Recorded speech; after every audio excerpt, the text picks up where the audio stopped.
Hello, everybody. Hi, everybody. Happy Wednesday, Father's Day off. Um, on this, as we're so close to the 4th of July, after we just celebrated the 245th anniversary of our country, we thought we'd talk a little bit about how our faith relates to that. I'm going to read a little essay from Anne Huston Burleigh. She did actually did a biography on John Adams, a little bit about Independence Day, and then Linda's going to share with you another book, something from another book of some things that we can do within the United States itself, within our country itself, in celebrating our faith.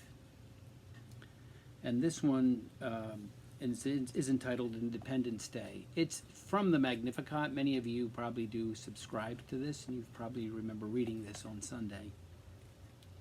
In God's plan of history, that mysterious drama that unites God's providential care with our freedom, there are particular moments that reveal with glittering clarity that God is in charge. For Americans, Independence Day marks the anniversary of such a moment. Nearly 2.5 centuries ago, on July 4th, 1776, members of the Continental Congress approved Jefferson's magnificent Declaration of Independence, proclaiming these truths to be self-evident: that all men are created equal, that they are endowed by their Creator with certain inalienable rights, that among these are life, liberty, and the pursuit of happiness. For the first time, a nation sprang forth, not simply from the bond of people living together in a place for years, but rather from an idea, the principle of the truth of the human person as sacred and unrepeatable. The Declaration acknowledged our origin as beings made by God, with rights God Himself gave us. It is God's law, His plan, that declares unequivocally that in our creation by the divine hand rests our equal liberty and the rights inherent in us as God's creatures. Our liberty arises not from us, but from the one who made us. Independence Day honors not our own artificial schemes of liberty and equality, but the founding principle of natural law that alone protects who we are. Each one of us chosen, loved, and created as free beings by God our Father. No other authority will do. Nothing other than divine truth provides proper grounding for ordered liberty. On God's authority, then the American founders in 1776, with a firm reliance on the protection of divine providence, ventured forth in the great experiment, mutually pledging to each other our lives, our fortunes, and our sacred honor. So the book, this is a book that I came across. I think I heard the author interviewed, and it just intrigued me. The book, as you can see, is called Monuments, Marvels, and Miracles, A Traveler's Guide to Catholic America. And so I just thought that, there's so much right in our backyard even that in regards to celebrating, learning more about, embracing our Catholic faith. And so I was intrigued when I heard the author interviewed. And so I purchased the book and thought this is something that, we could keep with us if we travel, even just going to a neighboring state, and just stop along the way. I know when we went to Ireland several years ago, it's one of the things we always looked forward to was just stopping anywhere we saw, the ruins of a monastery or a church, or, there's just so much beauty and history, and it can just draw you closer to the Lord and help to deepen our Catholic faith. So I just want to read you the introduction. The author is Marian Amberg. If you're interested, this is published by Our Sunday Visitor. She says, America's got faith. It's all around us, in grand cathedrals and tiny chapels, in miracle shrines and underwater statues, and even in blessed dirt. Finding these sacred places hasn't been easy until now.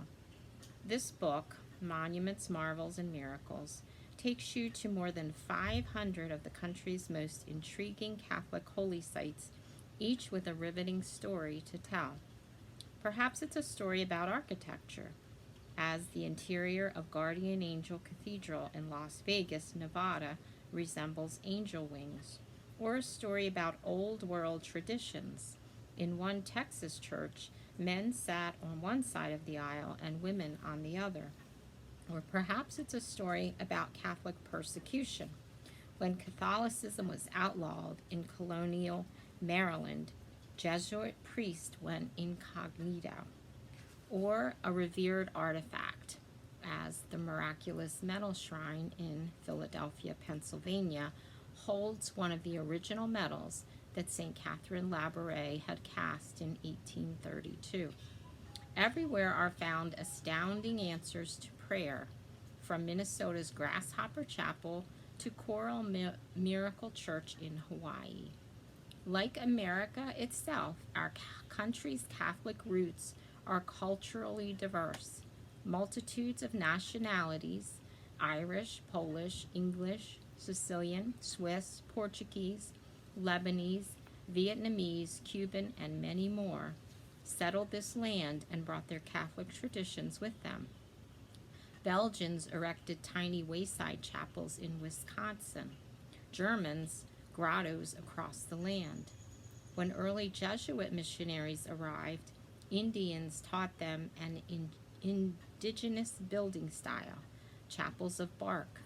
Surprisingly, America's oldest church isn't American, it's French.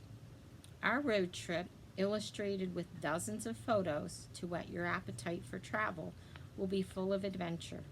We'll discover healing places, beautiful places, hidden places, places of deep spiritual contemplation, historic places. The site of America's first known Mass may surprise you.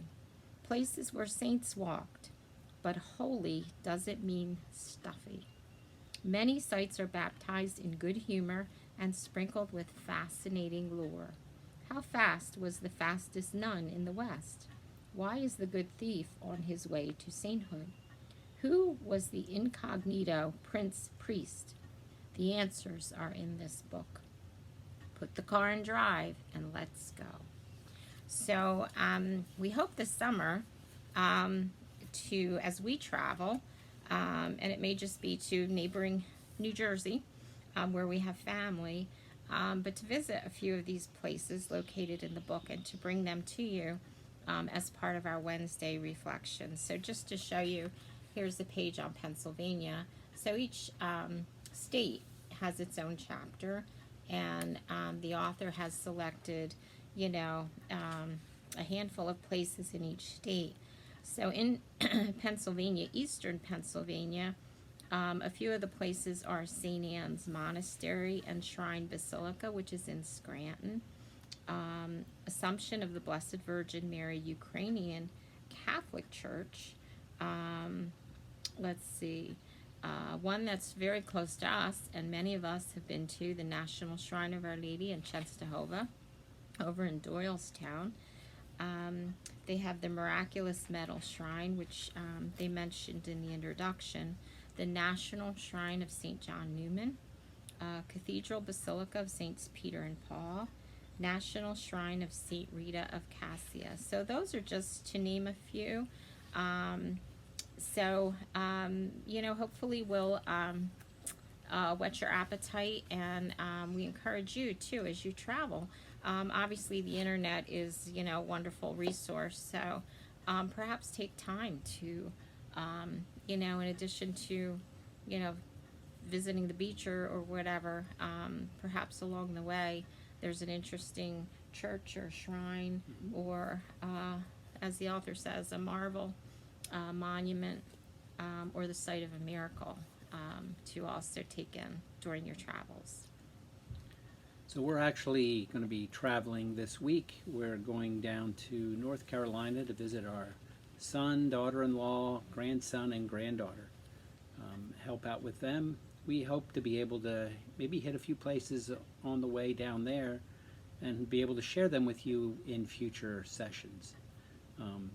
But just want to again thank God for blessing America, blessing this country with the freedoms that we have to be able to practice our faith, our religion, and it's a beautiful country, and it's all because of God, the work of God, the creation of God, and so we look forward to, as I said, doing it from places other than our couch. As you can see, we're on our porch right now. Maybe you thought we were on vacation already from this spot, but we look forward to sharing some of that with you as we go through the summer. A clue might be, if we're on vacation, Deacon probably will not have a gray. Not be wearing a gray shirt with a collar. He doesn't normally travel with that, so Correct. that'll be a big clue. That's right. All right. Well, enjoy your Wednesday, enjoy your summer, and God bless America. Amen. Bye.